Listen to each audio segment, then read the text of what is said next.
A war for Taiwan is brewing as China's military ambitions surge.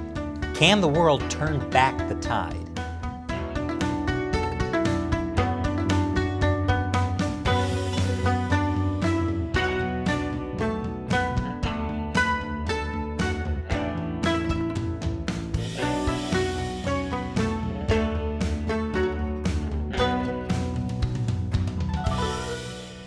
Welcome to China Uncensored. I'm Chris Chappell. This episode is sponsored by Daily Pnut. The news can be a tough pill to swallow, especially when it's about war. But that's why you'll love Daily Pnut, which gives you the news each day in small doses, part humor, part substance. So, Taiwan is preparing for war against China. I mean, it should. The Chinese Communist Party has vowed to conquer Taiwan. Chinese jets have been harassing Taiwan constantly. In mid-June, China sent a record 28 fighter jets toward Taiwan. And recently, China deployed stealth fighter jets to their military units that monitor the Taiwan Strait.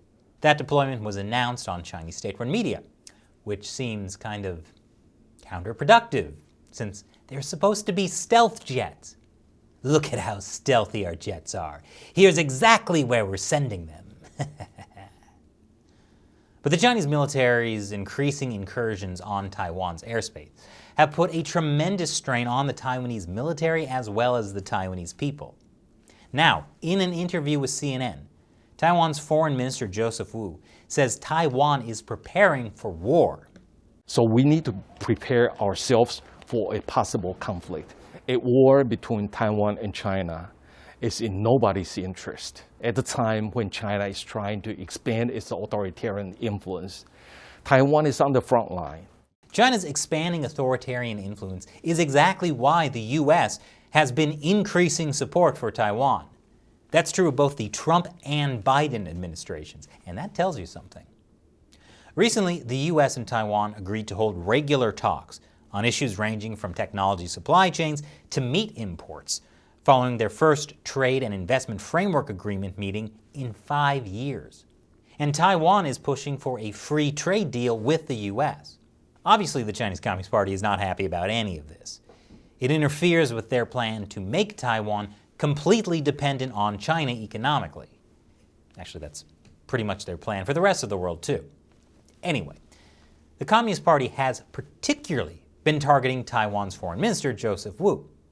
Party member Zhu Fenglian, who's a spokeswoman for China's Taiwan Affairs Office, said Joseph Wu has repeatedly and arrogantly provoked Taiwan independence. We will take all necessary measures to severely punish such Taiwan independence diehards for life, in accordance with the law. Taiwan independence? Taiwan is independent. That's why it's not under communist control. As for the threats, Minister Wu has this to say. They cannot tolerate truth. And if they continue to say that they want to pursue me for the rest of my life, I'm not really concerned about that. So for that, I think it's an honor to be targeted by the Chinese government. I like this guy. A Chinese communist occupation of Taiwan would be a disaster for the Taiwanese people. Look at what's happened to Hong Kong. And Hong Kong was never even a fully independent democracy. To transform the democratic Taiwan into part of the authoritarian PRC would be brutal, which is why many countries are concerned about Taiwan. Japan's deputy defense minister says Taiwan must be protected as a democratic country.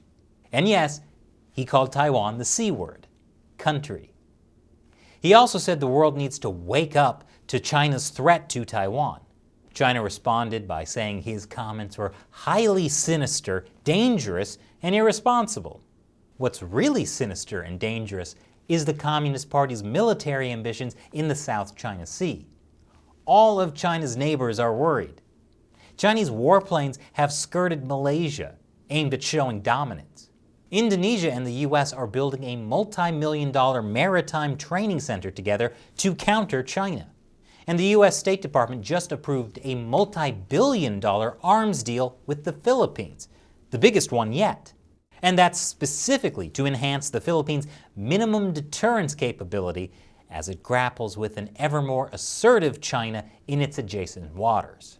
Meanwhile, the USS Ronald Reagan has entered the South China Sea for routine freedom of navigation operations. This does not necessarily mean war will happen. If a strong deterrence can be maintained, that's actually the best hope we have of preventing the Chinese regime from starting a war against Taiwan or in the South China Sea. But that all depends on whether the world truly wakes up to the threat of the Chinese Communist Party. And this episode is sponsored by Daily Pnut. I know you like following the news. And Daily Pnut gives you interesting news stories to read every day. They're fast, timely, and entertaining. Just subscribe to their email newsletter. It's free. And you can read it on your phone, computer, or tablet. It's a great way to filter out the noise and learn more about world news that matters. There's more than 250,000 other readers already, so join for free. Click the link to Daily Pnut in the description below. Once again, I'm Chris Chappell. Thanks for watching China Uncensored.